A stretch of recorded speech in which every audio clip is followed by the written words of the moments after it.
ธรรมาตราอันมีหัวข้อชื่อว่าลายจ้างกำตาราห่อไว้เมื่อวันที่18เดือนธันวาคมปี2523ปีพุทธศาสนา2556ปาก16ว่าตีวัดอนัตตาวิปัสสนากรรมฐานหนองเขียวเวียงตาขี้เหล็กเมืองไตปอดออกคง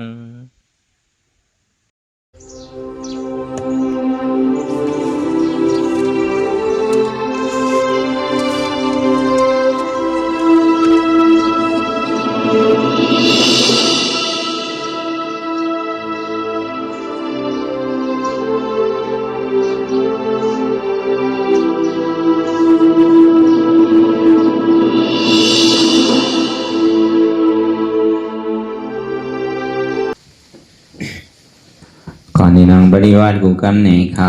พร้อมกันไว้สายีรัตนา3 2ก่อนพุทธังดีพุทธาเจ้านั้นผู้เสมีเฮาคาไว้คาออกธรรมังดีธรรมานาตาเจ้านั้นผู้เสมีเฮาคาไว้คาออกสังฆังเตียริยาแก่เจ้านั้นผู้เจมีเฮาคาไว้คาออกต่อสุการในเฮาดีเลยดูคันธาเปิงดีทลาดราสังขากรอิมาหังอาตาภาวังพุทธาสาปานิสาชามิกาติขันธาหาเปิงปิงแอบในลูดานพุทธาเศร้าเฮาอิมาหังอาตาภาวังธรรมาสาปานิสาชามิกาติขันธาหาเปิงปิงแอบในลูดานธรรมาเจ้าเฮาวิมาหังอาตาภาวังสังฆาสาปานิจาสามิกาติขันธาหาเปิงปิงแอบในลูตานานิยาสังฆาเจ้าเฮาต่อสืบการนี้เฮาได้พร้อมกันต่ออริยาเจ้าเขากูเจ้าก่อนอริยาเจ้ากูเจ้าข้าในยามมือไหลก็นี้อันข้าเฮาผู้เสแลตั้งตามดวง3เปิงไหลวนพิษไหลลาดพิษไหลเอ็ดพิษมาเจอนั้นแค้นต่อปลดปล่อยวางความบัญคาเขาอย่าให้เป็นอันตรายดงอันเหตาบมาโคนีปานนั้นสกรรมติคาโนสาธุสาธุสาธุไล่กันนั่งอนัตตาวิปัสสนาภาวนาหานยอดธรรมอนัตตาในวันดังสุดในกอเขานางคาไก่ปุดขากว่าทับต่างขาซ้ายกอไหลอันนั้นขาซ้ายทับต่างขากว่ากอไหลมือ2คอนต่างตักเพราะอย่างไหนไว้ตัวเขาซื่ออย่าไปเคียงป้นตีอย่าไปหย่อนยานป้นตีเพราะอย่างไหนเขารับหูเนื้อเปิดหูยามปิงยารับตาเนื้อเปิดตายามปิงยาอยากตัวดีมันนอวิญญาณพาใจเดียนผู้นั้นอันไหลเสียนั้นในที่มันพุทธบอกเกิดขึ้นเปลี่ยนมานั้นคือเขาหมอวางเป็นอนัตตาอะไร อ่อนตั้งห้ามไปหันเจ็บไปหันตุกขะป่องใส่เนื้อหน้าตาโดยเกาะโดยดีล้มถอยใส่เขาออกอ่อนตั้งถอยใส่เขายาวๆถอยใส่ออกยาวๆถอยใส่เขาลื่นๆถอยใส่ออกลื่นๆเขาเกิดออกตายเขาเปลี่ยนออกลูกปองเกิดเวียบตายไหน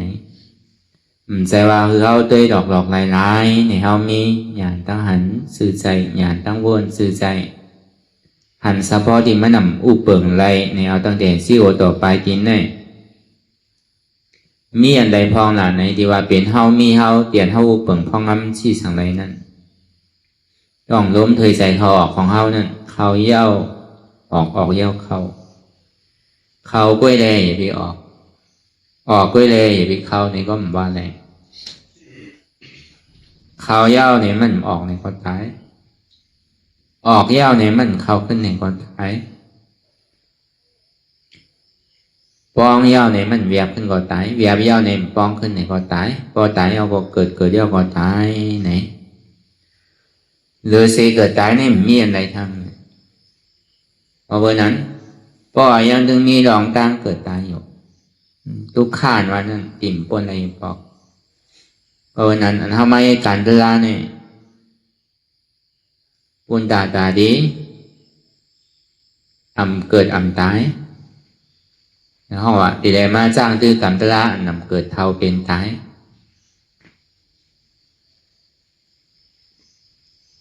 ตลาเดียนเกิดเท่าเป็นตายนั่นเขาสมิทไรหู้ซื้อหือไหนตลาเดียนที่เขาเกิดเท่าเป็นตายนั่นซ้ำเป็นสังไหนตลาเดียนที่เขาเกิดเท่าเป็นตายในห้องอัตตาเอาเกิดอัตตาเอาเท่าอัตตาเอาเป็นอัตตาเอาตายตลาเดียนที่เขาเกิดเท่าเป็นตายในเป็นสังเป็นอนัตตาพอป่องแสงแรงแสงอนัตตาเนี่ยก็เกิดเท่าเป็นตายเนี่ยอันนี้เขาเกิดตายนั่นก็เบอร์ว่ามันเป็นนิจจามันเป็นอนิจจาเฉพาะเนี่ยมันมีหลองตั้งสืบเป็นสืบลูกอยู่ติ๊กย้อนเบอร์ว่ามันมีหลองตั้งสืบเป็นสืบลูกติ๊กแหละส่วนนี้เป็นทุกขะย้อนเบอร์ว่ามันเป็นทุกขะมันอุปเปิงอะไรแหละสองที่ห้องว่ามันเป็นอนัตตาเนี่ยกุยกะก็เปิ่มผู้หันตลาเนี่ยลองดีว่ามันเป็นอนิจจามันกึมในเฮาซ้ำใครมันเป็นนิจจาใครมันกึมลองว่ามันเป็นลองตั้งทุกข้าขันใจในเฮาซ้ำใครมันเป็นลองอันซื้อใจก็เบื่อมันเป็นอนัตตาเฉพาะในเฮาซ้ำใครมันเป็นอัตตาเฉพาะก็ว่าเฮาซ้ำหูลองตั้งตาดีเพราะว่ามันมีอนิจจาเนี่ยก็นิจจานว่าเนี่ยดีมีโยเนี่ยเพราะว่ามันมีทุกขาเนี่ยก็อันสุขาเนี่ยทางนี้มีอยู่โยเนี่ยเพราะว่ามันมีอนัตตาเนี่ยก็อัตตานว่าเนี่ยถูกนี้มีอยู่โยเนี่ย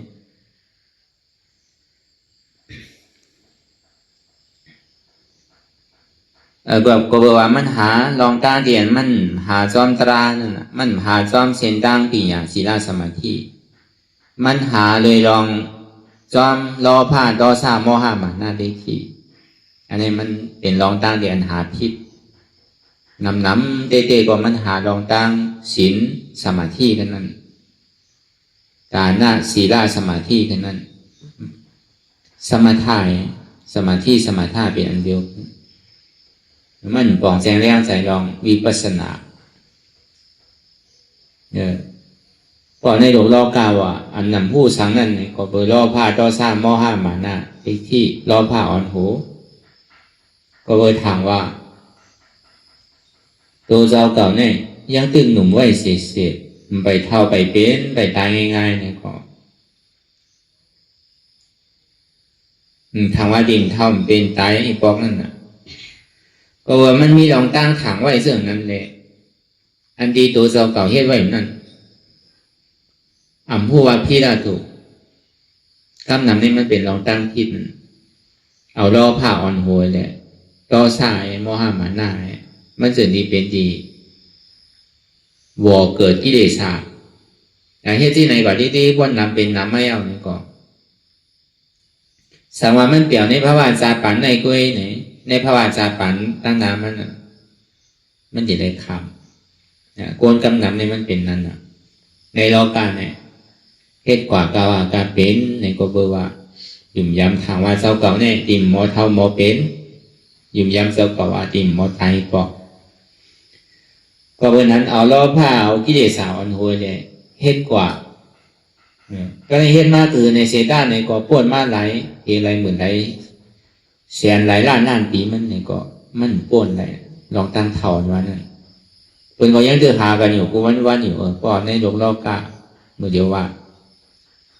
ยาหนำตายนั่นยาดีถึงว่ามันตายอยู่เซต้าในก็เนื้อเลยมันดีอยู่ข้าวยามอ่านโอปากปีเฮงปีมันอยู่ไรก็บอกว่ามันเป็นสภาวะมันให้หับตามไร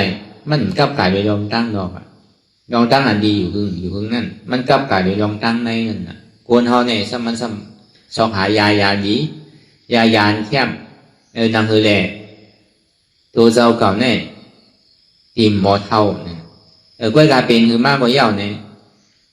เขาว่าป้อเอาในพระเป็นสาวฮอไว้นั่นก็เปิดอายุอาสาปวนเฮาเนี่ยมันเป็นข้าวยำอาสาปวนปากปีย่อม1 ปีปากปีย่อม1 ปีอันว่าอาสาที่อยู่เป็นปากเป็นเฮงเนี่ยมันถึงมีเพื่อการมีอยู่เซต้าเนี่ยก็ในโลกโลกาเนี่ยมันถึงอ่อนเฮ็ดกันอยู่อ่อนหายานั่นคือเนี่ยมันตีเท่านั่นคือแหละเพื่อการมันเฮ็ดอยู่เซต้าเนี่ยตั้งดอกเนี่ยมันมีอะไรอยู่มันหย่อนย่านแล้วก็ตื้อถึงมันเค็มก็อะไรอยู่มันห่างดีนะก็เฮ็ดมันห่างดีก็อะไรอยู่พอมีเงินแต่เพื่อการตั้งดอกได้มันห่างดีอยู่เซต้าเนี่ยก็มันเหมือนหนังเอาหนังห่อไว้ตั้งในมันเนี่ยหมดปกมงแมงไส้กินอยู่กูมือกูเข่งกูข้าวยามนั่นน่ะเหมือนหนังเพื่อนเฮาหลังนึงเตียนอยู่มากข้าวยามถึงเหี่ยวตั้งในมันนั่นร้อนมันนั่นหมดปกมงแมงไส้อยู่ถึงวันเนี่ยวันหนึ่งเจ้ามาเนี่ยมันดีกวนกันแล้วก็เบอร์นั้นอาหารในโลกโลกาเนี่ยใครหาซื้อก็หามันดิ่มทบไหลก็เบอร์ว่ามันกับไก่ในรองตั้งนอกมันกับไก่ในรองตั้งในนะก็ได้สองมาเนี่ยลองตั้งทุกข้าในไผ่ก่อมไผ่ทบไผ่ยาในวันในเมืองไหลวันไหนวันเมืองที่มีอาณาอำนาจเนื้อเด็ดวันเมืองเจ้าเก่าเสื้อเพื่อเจ้าเก่าพี่น้องเจ้าเก่านาเฮือเด็ดตัวเจ้าเก่านั่นตีได้อยู่ชาโดมใสตีได้เป็นอันวันเมืองขึ้นกับขึ้นปันเลือเปิลเป็นวันเมืองที่อันขึ้นใหญ่ไม่สูงเลือเปิลอะไรก็เฮ็ดออกเฮ็ดไรเป็นเข่เกี่ยงกันถึงแต่นั้นนั่นเลยตัวเจ้าเก่าเสื้อคือเจ้าเก่าวันเมื่อเจ้าเก่าเนี่ยดีอยู่ชาอยู่โลมาเนี่ยนั่นมันก็คาดใจกันอยู่ถึงวันน่ะอาณาอำนาจก็มันก็ยังมีรองตั้งแยกตายค่ายก่อนกราบไหลกราบนั่นเมื่อพ้นมาปากปีเฮงปีเป็นรองหนึ่งถึงมากราบปั่นพ่อยามเดี๋ยวเนี่ยก็ให้บอกเฮ็ดรองตั้งอันขึ้นกราบเบิร์นเนี่ยก็วันเมื่อนั่นขึ้นใหญ่เวลามันขึ้นใหญ่ในเอาตาตัวเองน่ะเวลาตั้งในเนี่ยมันตกต่ำใจเนี่ยมันขึ้นใหญ่มันขึ้นใหญ่เหมือนศูนย์ตั้งดอกเลยตั้งในเนี่ยมันขึ้นใหญ่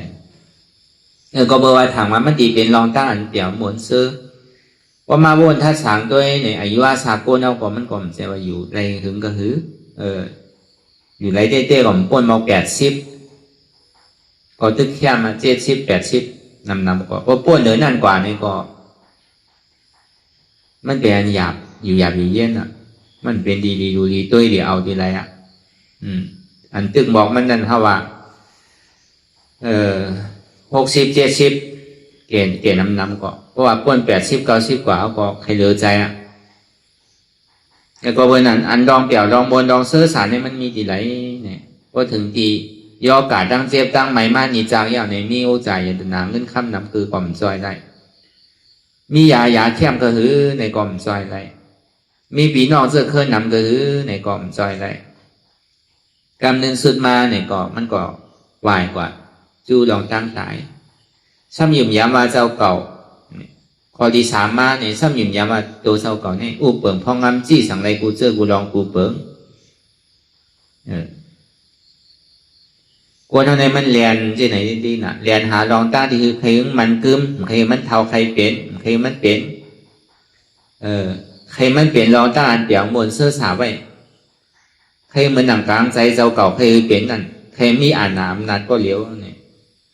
เพื่อการเรียนซื้อเนี่ยเรากำเนิดซื้อมากกว่าเขาสู้ผีมันหน้าคนตายมันป้นไรมันก็เหตุที่ในกันอยู่มากกูพระวาจาปันในสังสารเนี่ยในรอการนี้มันหามจับมิ้วมันหามจับตีมันอ่ะย้ายมันจับโคมมันนั่นน่ะ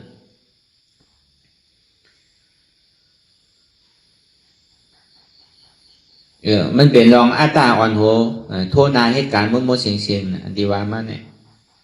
พอป่องแสงเลี้ยงแสงหน้าตาในซื้อเนี่ยการดีป่องแสงเลี้ยงแสงหน้าตาในนั่นเนี่ยก็พ่อมีบุญคำพระราเป็นสาวเฮาไรสัพพัญญูตั้งอย่างนี้เลยเกิดมาในโลกโลกานั่นเนี่ยก็เขาก็ดิ่มเลยทบเลยยินเลยจ้างเลยตื้อกรรมหนักเก่าก็บอกว่าผู้โศกรรมดีบุญเฮามีหนาเยาวเด็ตัดกาเลยเฮาก็ยังเลยมาขึ้นทบอยู่ในศาสนาบุญคำพระราเป็นสาวเนี่ยศาสนาบุญคำพระราเป็นสาวเต้ๆเนี่ยเป็นสังละสมาธิที่สมาสังกัปปะสองตัวเนี่ยเป็นปิญญาศีลเสสมาธิในศาสนาเขามีก็ศาสนาเปิ้ลเนี่ยมีอยู่มันมีศีลสมาธิเวลาศีลสมาธิอันคือจอมปิญญาเนี่ยจะในห้องว่าเป็นศีลสมาธิของพุทธศาสนาเพราะศีลในสมาธิมันคือจอมปิญญาเนี่ยใจเป็นของพุทธศาสนาเอาสติน้ำนาเลยสังเอาสมาธิน้ำนาเลยสังเอาวิริยะน้ำนาเลยสังจะไหนเนี่ยมันใจเป็นปิญญานั่นนะสองว่าการนั้นเข้ามาให้การวิปัสสนาเนี่ยมันเป็นการปิญญาหันสภาวะเปิงเต้ที่มันเกิดขึ้นเป็นอยู่นั่นวุฒิหาเฉพาะเปิงเต้ที่มันเกิดขึ้นเป็นอยู่นั่นในห้องว่าเป็นศาสนาของปิญญาเนี่ยมันเป็นเส้นตั้งแต่ที่รับเหตุทางเอาจ้องทุกข้าเลยแล้วก็ว่าในโลกโลกานี้มันอ่อนกันนะพวกธรรมดาเตียนเขาว่ามาเหมือนสั่งพวกตาเนื้อตัวเนี่ยก็โกนเขาที่มีอำนาจเนี่ยเขาเคยมันหนุ่มเสกเคยมันอยู่ดีอยู่เสกเคยมันตายพอขืนสั้นเหนือนานทางหยุ่มย้ำพอเห็นดีในดีให้ท่ายในท่ายพอเขาดูเขาตันเขาดีมามีดีเป็นพอเขามีศีลเนี่ยเขาดีขึ้นเกิดเป็นก้นเอาลองตานหน้าศีลเอาลองสมาทานเนี่ยก็มันก็ตัวเด็กกัดเย็นโจกแก็บโจกข้าวเนี่ยมันขาดอะไรว่าเมื่อไรเลยมันยางเขาจู้วิปัสสนาวันมันถึงขาดตรงไหลพอกู้โสเซงเนี่ยก็ปอกขึ้นทับอากู้โสพอเงินหมดเนี่ยก็ปอกขึ้นเงินเก่านั่นน่ะเมื่อเขามีเงินมีคำเนี่ยก็เขากันนอนหอแต่ซื้อนอนโรงแรมซื้อคนไรพอเงินเสียงเอาบนดึกปอกขึ้นเก่ามันเหมือนนั้นแกแต่ที่ขึ้นเกิดเป็นก้นเป็นจีเวียนสางนั่นมันก็มีเส้นตั้งไว้เป็นของกึกโลกกัมภะกล้วยกาตาดีเป็นนาริยาตาดีปิกอเปสิผมมีไรในเพราะเขาไรมาถ่อมยินสมาธิที่สมาสังกัปปะสองตัวในตาดีโป้เนี่ยมันป้นได้ก็วันนั้นอันนี้เดี๋ยวเอาเกิดเท่าเป็นตายเนี่ยก็เปิดอัตตาเอาเกิดอัตตาเอาเท่าอัตตาเอาเป็นอัตตาเอาตายมันก็เบอร์มันหนาเนี่ยมันห่มห้ามตาไว้อนัตตาแต่นี้เมื่อนาว240,000มันโยชนาเนี่ยมันห่มห้ามตาไว้อนัตตาอันสูงขึ้นกว่าถึงเมืองผีเมืองสางนั่นก็ห่มห้ามตาไว้อนัตตาอนัตตาเนี่ยพอบอกแจงเลี้ยงใจเสื่องนั้นเนี่ยในซึ้งการเท่าตีอ้วนลองตั้งเกิดตั้งเท่าตั้งเป็นตั้งตายนั่นหรือเสียอนัตตาบอกแจงเลี้ยงเสียอนัตตาเนี่ยมีอะไรทางมาวนตัวธาตุตัวดีๆอันใดก็มันเป็นอัตตาห่มห้ามตาไว้เอาเสียงน่ะดีอยู่ดีเศร้าของใจของสอยโคนุ่งโคไหวลองกินลองวานลองอยู่ลองเศร้าดูอันอยู่ที่ม้อมจำเฮาดีเฮานองเฮาคนหูจ้าเฮาอย่างเช่นไหนโคใจโคสอยเฮาเช่นไหนอยู่ด้านเศร้าของเขาเช่นไหนเนี่ยมันเป็นอัตตาเสียงแต่ตอนบอกเขามานั่งในใจยังผิวกว่าจ้อมเข่าที่ดิ้งน่ะกำผิวจ้อมลูกกำผิวจ้อมหลานกำผิวจ้อมบานจ้อมเมืองผิวจ้อมปีจ้อมนอกพอคนบุดเกยกันมาเนี่ยพอห้องว่าพระเป็นสาวะได้ทบได้ยากัน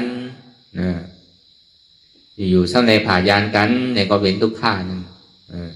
เป็นสุข้าวซ้ำเป็นทุกข้านั่นน่ะเมื่อนั้นห้อมพยายามหันยามหันกันหึงไอ้ทบยากันออกเป็นอันเปียวเหมือนเสื้อโจแก็บโจข้าวการบ่ยาวถึงนี้ผาดกว่านี่ก็เป็นทุกข้า อันนี้มันเป็นอัตตาห่มฮับตามไว้เตียนเฮาปิ้งยาไว้ว่าเป็นปีเฮาน้องเฮาเป็นเสื้อเป็นเครือเฮาเป็นมีดเกยเป็นเตียนเฮาหูจักไว้เตียนเฮามือเกยกันไว้ได้มาทบมายากันหนึ่งปอกเปลี่ยนดีใจเปลี่ยนเปี่ยวใสอยู่มึงนานมา3 วัน5 วัน7 วัน1 เดือน3 เดือน1 ปีเนี่ยพอดีเลยมีลองตั้งผัดกันผ่านดีกว่าผ่านตายนั่นน่ะในก็ซ้ำขึ้นเกิดขึ้นเป็นทุกข้าขึ้นแล้วก็เบอร์เฮามักมันไว้ว่าเป็นปีเป็นน้องเป็นเดียนเฮาหูจักป้อมเป็นเดียนเฮาหูจักลงมันก็เป็นป้อมเมื่อไรแล้วเฮาเอามามักมันว่าเป็นเดียนเฮาหูจักเป็นเดียนเฮามืดเกยเป็นลูกเฮาหลานเฮาเป็นปีเฮาน้องเฮาเป็นเดียนเฮามืดเกยไว้นี่ก็มันก็เฮ็ดให้ใจเฮาในของเวอร์แบบ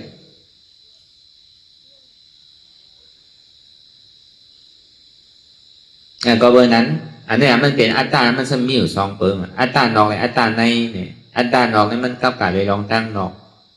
กับกายลองเฮือนเฮาปีเฮาเนื้อเจอเฮือเฮาโอ้ใจอย่าตนาเงินคำปีอย่าตั้งผู้ลองอยู่ลองเศร้าลองกินลองว่าลองใจลองสวยเฮาจังไหนในเป็นอัตตานอกมดเสียงหรืออัตตาในเนี่ยสมมาเป็นโหเกาขาเกามือเกาตัวเกาใจเกาเจ็บเกาเนี่ยเป็นอัตตาในหรืออันเนี้ยอัตตาเนี่ยมันห่มฮับตาไว้ปูผ่านปูป้ายเพราะป่องเสียงเรื่องแสนอัตตาเนี่ยเด็กก็มันที่จับกับอันแล้วนะเพราะมันที่จับกับอันแล้วเนี่ยก็ป่องเสียงเรื่องใส่ดีๆว่ามือเกิดก็มากก็เลี้ยวมือตายก็ดีกว่าก็เลี้ยวมือเดียวเขาพึกแต่ดีอยู่ก็เลี้ยวก็วนด้วยอีเดียมันใจใช่ตั้งแต่เขาเกิดมากก็เลี้ยวแล้วตายก็กว่าก็เลี้ยวไว้หนังเขาอันเท่ามาทบยากกันเนี่ยมันเหมือนก้นเข่ากาดกันน่ะไวมากกว่าภัยกามันน่ะมันกว่าจ้องกันได้ใครเฮ็ดดีอะไรดีใครเฮ็ดท่ายอะไรท่ายจอยกันได้เนี่ยเพราะว่าป่องแจงเรื่องแสว่าผู้เสื้อกูลองเนี่ยมันอุปเปิงพองมันไหลเตะรู้มันเป็นอนัตตาผู้หวานเฉพาะว่าผู้เสื้อกูลองเนี่ยมันกึมใครเป็นเมี่ยวหรือก็ยาวใครเป็นเจ้าเป็นใครมีอาณาอำนาจใครบางมีดีเป็น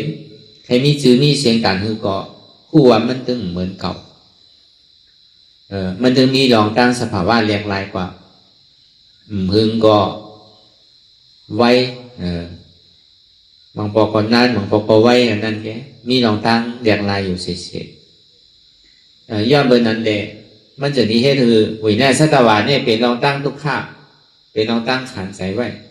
เป็นลองตั้งทุกข้าไว้เฉยๆย่อมเบอร์นั้นมันอุปเปิงพ่องำเหนือมันไรเดมันจะห่อมันเป็นอนัตตา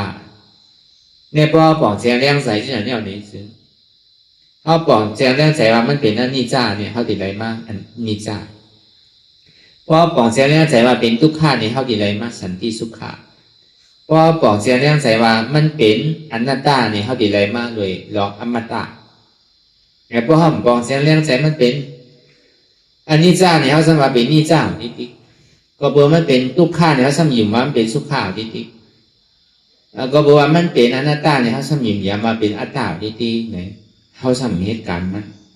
เขาสมอะไรแต่พอห้อมเหตุห้อมปอกเขาสมอะไรใครเอาง่ายๆเหตุที่ไหนก็มันป่วนสุดเสียงปอกกันนะที่เขาปั่นขึ้นลงนั่นแต่พอปอกเสียงแรงใส่อนัตตาเนี่ยอนัตตาเนี่ยมันอีอ่อนเขาป่วนลองตั้งเกิดเขาเป็นตายเพราะบอกเสียงแรงใสนั่นมันก็มี2 ตัวเว้นนะสมาธิที่หันทุกข้าเนี่ยทุกข้านี่เป็นสังละตั้งแต่เกิดมาก็เป็นทุกข้าเข่ามาก็เป็นทุกข้าเจ็บไหมใครหนาวมาเนี่ยก็เป็นทุกข้าตายเนี่ยก็เป็นทุกข้าเลยผ่านยานโกนเตียนเข้าหักเข้ามาเข้าเสือกผ่านทิพย์ก็ผ่านตายก็เป็นทุกข้าซ้ำไรอยู่จะมีมอมโกนเตียนเข้าป้อมมักก็เสือกเนี่ยครับเป็นทุกข้าบอกว่าอันเท่าไรมากขันธาหาเปิงเนี่ยก็เป็นทุกข์เนี่ยทำมีหันว่ามันเป็นทุกข์ไว้มันมีรอนมีแขนสังเขาดีอยู่เจริญสลายอยู่เป่าอยู่พังกว่าสองหาตั้งแต่ดีออกพ้นมนรอดในขอบตายขอบเกิดอยู่ปัจจุบันเนี่ยอัพมันนังดิมเท่าอัพมันนังดิมเป็นอัพมันนังดิมตายอัพมันนังดิมมอผ่ายันกันหิปอกอยู่ที่ไหนก่อนดีๆในเท่าดีซุ่มมือซุ่มวันซุ่มหลอกซุ่มหลายกว่าจังว่าทำมีหันเนี่ยเพราะว่าคือมันซับแรงเนี่ย มันติได้หันมอกระหืออันวันนั้นหันตุกข้าอันวันนั้นเพราะหันยาวเนี่ยมันดีอิ่มนะมันเฮาห่อมันเจ้าพญาหยาดยานสังเวกาตรางตั้งแต่เกิดเท่าเป็นตายเลสังได้ผ่ายานก้นเตียนเท่าหักเข้ามาเข้าเสือกเลสังได้อยู่จะมีมอมก้นเตียนเท่าหักมากเสือเลสังได้เวียกขันธาล้วงในเวียกขึ้นเวียกโลกนั่นอยู่นั่นในสังได้เป็นกองทุกข้าที่เดี๋ยวเขาเกิดสังเวกาตราวาดูกูน่ะใครทุกข์ใครย่ำใครเป็นทั้งเล่าใครเกิดใครเท่าใครเป็นใครตายทั้งเย้ามันทุกข้าขานใจน่ะใครปวดหนาวลองตั้งทุกข้าขานใจแน่เนี่ยบอกว่าทำมีหันทำใจหู้เนี่ยผู้ว่าทุกข้าที่มันปกเกิดขึ้นเป็นไม่ให้อู้เปิดอะไรรู้อนัตตาเวลาถามมันดีว่างอะไรเต้ๆไหนก็อีใดสาวหาเหตุทางเงามันก่อนว่ามันหู้เหตุทางเงามันนั่นมันทุกข้าวตี้ๆไหนถึงเข้าซ้ำหาเหตุทางเงามันนี่แหละซ้ำไรนะครับเหตุทางเงาไม่ใช่ลูกดีไหลมาเนี่ยลูกดีอาตาได้ที่เลวิสิกิสาอ่อนโหลูกเดียนเท่าหยุ่มยำมักมันมาเปลี่ยนเท่ามีเท่านั่นน่ะลูกดีอาตาได้ที่อาตานอยอาตาในที่มันนิจาเข้าไว้เสียเดียนเท่าหยุ่มยำมักมันว่าเป็นโหเก่าเป็นขาเก่าเป็นมือเก่าเป็นตัวเก่าเป็นใจเก่าเป็นเจ็บเก่าเป็นทุกข้าของเก่าเป็นขันธาของเก่ามีเปิดมีเท่ามีเก่ามีเขาใช่ไหมเป็นอาจ้องมันเสียมันเป็นเหตุทางเราจ้องดีให้เขาเป็นทุกข้าเนี่ยเพราะหันดีเดียวในซึ่งก็มิดรับมิดไว้ภายตั้งวนอันว่านี่มันห่อเป็นมิดวิปัสสนาญาณปัญญาเนี่ยมันเป็นพระมิตรที่ตัดกิเลสสาที่ได้ฮัดตัดคนเฮามันมันกำหนำในปากคนเก่าชิบเก่าคนเนี่ยมันฮัดตัดพอมันเจ็บมาหรืออกหรือใจเนี่ยมันเป็นของเก่าที่ขามือนั่นแอวมือนั่นเพราะนั่นดีได้ให้ดูละก็เบอร์ตั้งหันพี่เท่าน่ะมันหันพี่ก็มันสอหรือวนพี่นั่นน่ะขามือแอวมือตัวมือใจมือเจ็บมือนั่นใจเตี้ยเยี่ยวเนี่ยเป็นขาเกาโหเกาแอวเกาตัวเกาเพราะนั่นก็พื้นไปเนี่ยหนึ่งไปเนี่ยค่ายไปเนี่ยยายไปเนี่ยเปิดตามื่นตาเลยพื้นที่แหละกลางวนพี่ก็มาซ้อมมันน่ะหันพี่เราซ้ำวนพิษนะหันว่ามีโตหันว่ามีใจหันว่ามีเจ็บหันว่ามีขันธาหันว่าเป็นของเก่ามันซ้ำสอดส่วนเฮาพื้นเฮาหนึ่งที่มันหามให้เฮาไว้เสียกิเลสเนี่ยก่อนจอกไรเสียงไรก็หามคือเฮาเฮ็ดลองตั้งดีอย่าไปให้เราป้อก่อนหามเฮาไว้เหมือนเฮากว่าซ่อมตาซ่อมตั้งในบนดินมีไว้น่ะเป็นเขียนไว้ดีว่าหามเข่านั่นหามออกเนี่ยที่ไหนกึดก่อนว่ามันเจ็บมันเหลือใจมากเพราะใครสืบเฮ็ดก่อนได้ที่ไหนกึดก่อนลอยนะลอยก็เฮ็ดเนี่ยก็มันเหลือใจเนี่ยกิเลสเนี่ยมันหามเฮ็ดเอาไว้เสียเพราะเขาถอมก็มันก็ปล่อยย้อนมันที่แกมันติป้วนมันสิบอกละห้อมหลุดถอมเอาถอมมาถึงเรารู้เวลามันใครเป็นเนี่ยก็อย่าไล่นางห้องเนี่ยลำลองเหลือเกินนะกาดีเป้มันอะไรเนี่ยมองฟ้องในใจเขาหวังเบอร์เซต้าแต่เขาไม่ยอมภาพบทเซต้าเนี่ยก็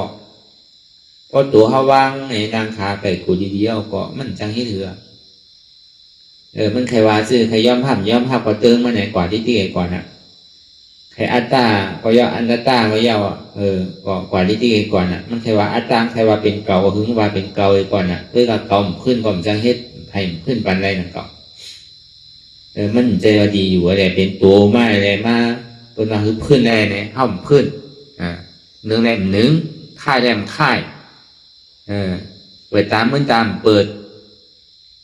พอเขาคัดมันเนี่ยจ่องมันดีออกมาเป็นตัวเลยคือมาโยกคือเขาพื้นเนี่ยมาโยกคือเขาหนึ่งเนี่ยมาโยกคือเขาค่ายเนี่ยมาโยกคือมาเอามือมาเปิดตาเขามึนเนี่ยมันเห็นอะไรมันจังเฮ็ดเหลืออีหยุงก็หายหังก้อยแก่ใจเขานั่นเดี๋ยวมันมาสอดส่วนนั้นพอเขาคัดมันเนี่ยพอมันจังเฮ็ดถือกัดกาเลยย้อมเงี้ยหนังเก่าเขาวานลายมันนั่นเป็นเช่นนั้นกันก็เบอร์ว่ามันสั่งเขาเสียมันเป็นเจ้าเป็นนายเขาเสีย เฮาซ้ำเป็นคามันอยู่เสียๆกว่าพอถึงเมืองสางเมืองผีก็กว่าจอมพอเลี้ยงอัตตาในหมันน่ะกาจอมเมเลี้ยงปลารอผ้ากำอ่อนลงดังไตกำอ่อนขึ้นดังเหนือเห็นที่ไหนกว่าจอมมันห้องซึ่งเฮาอะไรกว่าจอมมันอยู่ที่ๆงั้นน่ะก็ในเฮาคัดมันตัวเฮาอย่าไปจอมมันเมเลี้ยงปลารอผ้าเลยพอเลี้ยงอัตตาในหมันน่ะเฮาอย่าไปจอมไปมันดีเหตุให้ถือถึงที่เฮาจอมมาเนี่ยก็เฮาก็พอเฮาสารคัดมันไรเนี่ยก็เฮาติ่มเป็นค้ามันต่อโจ้น่ะดีเด้อเฮาทางหลอดแล้วก้อนคอดีว่าเป็นค้านี่ก่อนตั้งไหนก่อนหลอดแล้วก้อนขอรู้อยู่วันเป็นค้าวันอยู่เมืองเป็นค้าเมืองอยู่ที่ใดก็เป็นค้ามันนั่นน่ะมีตัวก็เป็นค้าตัวค้าใจมันน่ะเป็นค้าที่เรียสาวน่ะเพราะเมื่อไรเพราะมันเป็นค้ามันในมันก็สักสาวน่ะเอาหลอดแล้วเดียวก็วนตัวเองดี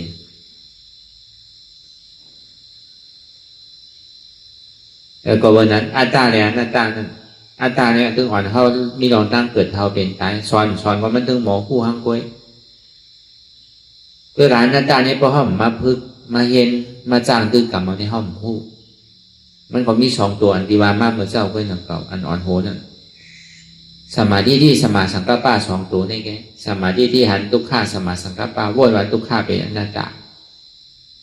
ว่ามันปลอกแสงแล้วใจเหตุทางเราจ้องมันเย้าว่ามันไม่เย้าดีทุกข้านี่แกนะครับที่กับยึดยับกับสังที่กับเอาอันไหนที่กับปึงอิงอันไหนมีกับทุกข้าเสียงเนี่ยมันดีปันต่างปันทุกข้าหมดแกมันดีมีดีปึงดีอิงดีไรคือเขาหันว่าอ๋อมันมีดีปึงดีอิงสังเย้าหรือเสียที่ได้ยอมรับสภาวะเปิงเตี้ยที่มันเป็นอยู่ดูได้หันเฉพาะสภาวะเปิงเตี้ยดีว่าอ๋อมันเป็นทุกขะใครเป็นใครมีชื่อก็เย่ามากกว่าปนทั้งทุกขะสมาธิที่หันทุกขะสมาสังกัปปะวนมาทุกขะเนี่ยเป็นอนัตตามั่นใจเก่ารู้เนี่ยก็เย่านะอันนี้ว่าเตียนเฮ็ดมันเต้ๆนั่นเมื่อไปปองแสงแรงใส่ก็ชาวหาเหตุหักเงามันตัวยินดีนั่นน่ะตัวเขาจองมันใจตัวเขาเต้หรือตัวยินดีรู้ใจเขานั่นรู้จองมันเป็นใจเขาเต้ตัวยินดีรู้อันเปลี่ยนม้วนนั่นจองมันเป็นของเขาเต้จองมันอยู่จอมเขาเต้ตัวยินดีรู้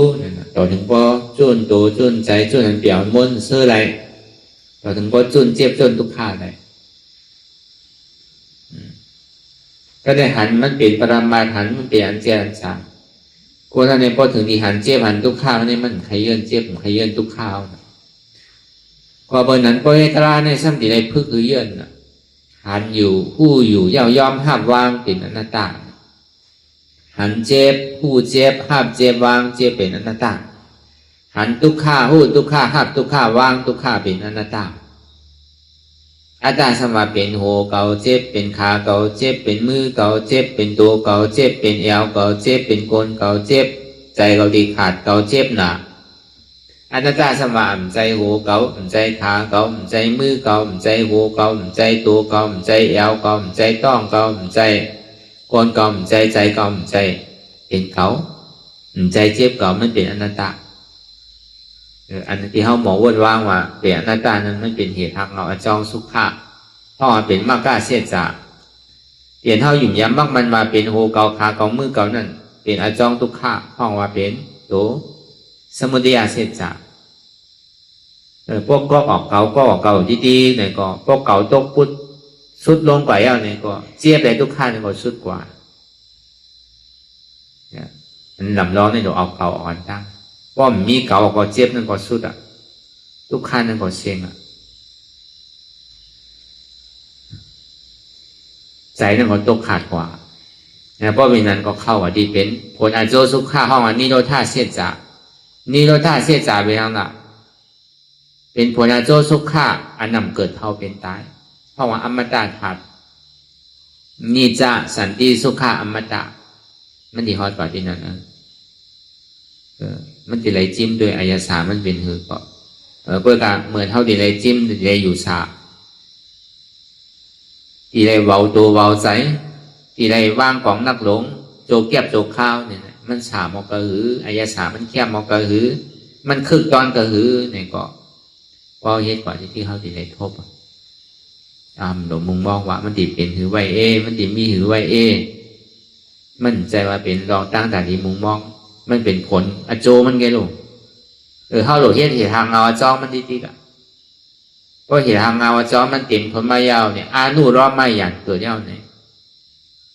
มันติเข้ากว่าตัดแปดกิเลสอัตตาได้ที่วิจิกิสารตกไปพอตกไปแล้วเนี่ยก็อภิสิภูมิเนี่ยปีกแปดกว่าคำเดียวกว่าใครย้อนชื่อก็ย้อนเมื่อใครตายไม่หัวก็ตายมันดึงกว่า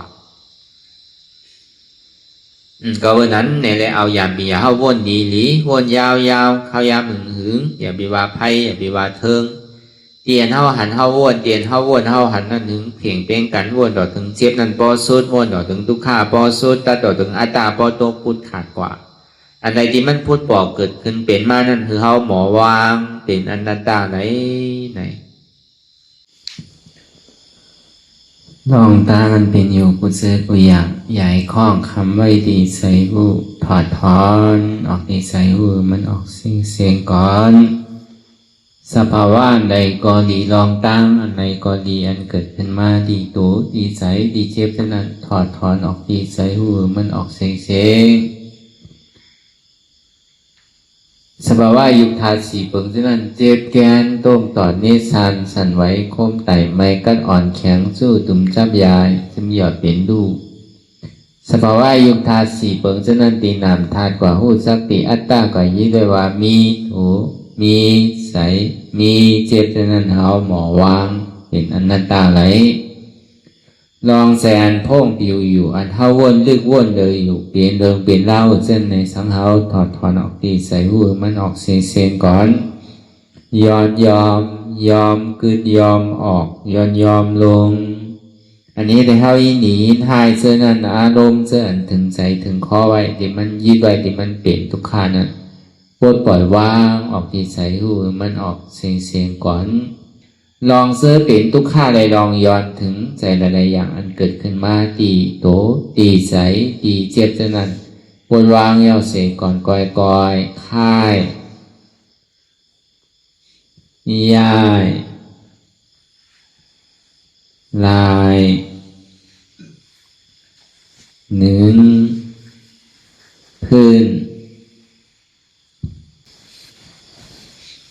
ปล่อยยาวๆหน่อยก่อยๆเปิดตามื่นตาลอยในเป็นการปฏิวัติธรรมโค่นหายอดธรรมมันเกิดขึ้นตีโตตีใสตีเจี๊ยบอำนั้นโค่นหาเหตุหาเงาอจองทุกข้าลงนั้นต่อสู่การในเฮาตีเลยพร้อมกันส่งเมตตาถึงไว้เนี่ยสัตวาทั้งหมดตั้งเสียงก่อนอิดังนิบุญยังอาสวะคายังวาหังหอดูมาปุญญาภา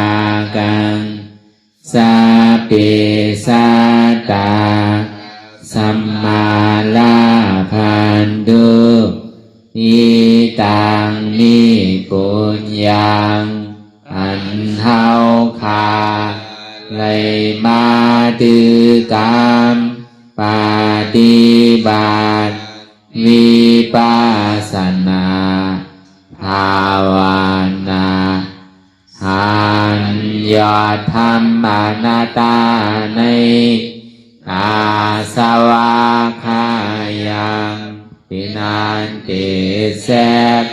แต่เปดาสวาสีเปิงเสียเอาเลนิปานังทีนิปานนั้นหอดูให้ถึงเสกัมติคามาปุญญาภากังพรดีอันคามานังวิปัสสนาภาวนาทรงยืนปานส สาเปสาตานังเสสาโปเมสลาญาติกาดืนเคอเจอใครใดก็เลซา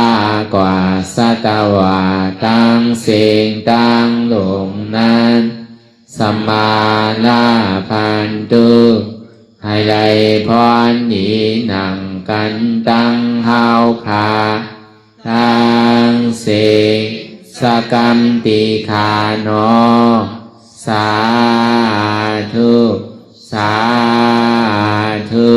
สาธุ